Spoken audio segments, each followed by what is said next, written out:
What's up, j'espère que ça va. Alors aujourd'hui, si tu as cliqué sur cette vidéo, c'est forcément que tu as du mal à te motiver pour travailler. Je te comprends très bien parce que moi aussi j'ai souvent du mal à me motiver pour travailler pour ça parce que c'est chiant honnêtement. Donc aujourd'hui je suis avec mon pote Léo, donc je te laisse te présenter. Alors comme il vient de dire, moi je m'appelle Léo, j'ai une chaîne YouTube que je viens de commencer qui s'appelle Cosmis, tu pourras aller voir dans la description ainsi qu'avec mes réseaux sociaux. Je fais du contenu dans la même continuité que Théo, c'est-à-dire du développement personnel, des vidéos en rapport avec le sport, plus particulièrement avec le basket.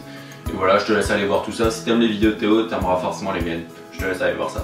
Nickel, donc tous les liens seront dans la description. Donc si Léo il est là aujourd'hui, c'est pour parler de notre pacte du baccalauréat, on l'a appelé comme ça. Donc en fait c'est un style de défi, de challenge pour se motiver à travailler. Alors sur le principe c'est très simple, toutes les semaines on chronomètre notre temps de travail à la minute près.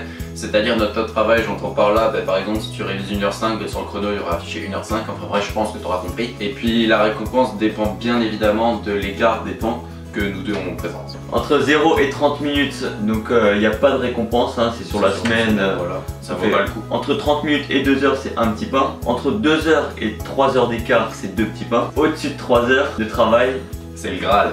C'est un repas de midi. Donc souvent c'est un kebab, un tacos, un McDo, enfin un truc comme ça. Une connerie comme ça. Voilà, donc par exemple maintenant si moi je taffe pendant, allez on donne un exemple, 10h30 et lui 7h, il y aura 3h30 d'écart. Il va me devoir un kebab. Du coup ça nous permet vraiment de nous motiver à travailler. Moi par exemple et lui aussi, au début on travaillait mais même pas 2-3 heures par semaine. Et là on est à chaque semaine on est au-dessus de 10 heures. Donc nos moyennes par exemple elles ont suivi. Ouais, on a quand même augmenté de quelques points. Personnellement 2 points, donc 2 points sur la moyenne générale c'est pas négligeable. C'est pas mal. Surtout en terminale S. Et en fait c'est comme un jeu, du coup on le prend comme un jeu. Bah ouais, parce que finalement la tâche de devoir, la tâche de travail qui est à la base on n'y prend pas plaisir finalement, enfin en tout cas il y a peu de gens qui y prennent plaisir, mais voilà, maintenant ça devient comme un jeu, ça devient comme une compétition, on a envie de gagner sur l'autre, on a envie de prendre le dessus sur l'autre, et clairement ça stimule notre esprit de compétition clairement. Ouais, et des fois ça joue même sur la manipulation parce que des fois on se dit ouais j'ai pas assez travaillé alors qu'on a assez travaillé, enfin des petits trucs comme ça qui font pour faire en sorte que l'autre arrête de travailler pour que nous on prenne de l'avance. Enfin des petites manipulations comme ça, mais au final voilà ça reste un jeu comme on vient de vous le dire. Ouais, c'est quelque chose de sympa qui nous permet de nous motiver à travailler. Du coup tu te dis ouais mais comment vous faites pour garder confiance et tout machin, vous pouvez facilement tricher. Bah on a quand même trouvé des petites astuces. Ouais, par exemple on le dit à une personne finalement témoin.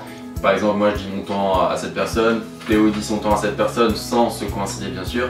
Et puis après, cette personne elle nous dit voilà, toi tu dois ça à lui ou lui te doit ça, enfin bref. Ou alors on s'écrit sur un bout de papier, on l'échange en même temps ou des trucs comme ça. Des petits trucs comme ça qui font que on peut pas tricher finalement parce que si le premier dit 10 heures, le deuxième 13 heures, finalement ce sera la réalité. Du coup on se fait quand même confiance là-dessus.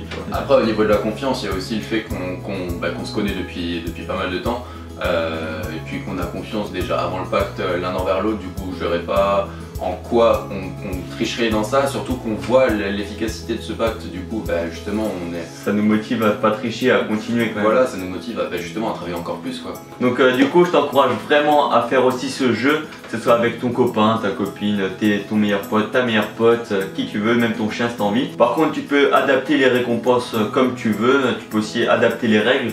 Nous par exemple, lui il habite dans un vieux bled paumé, donc souvent il met beaucoup de temps à rentrer chez lui et il a du mal à travailler dans le bus.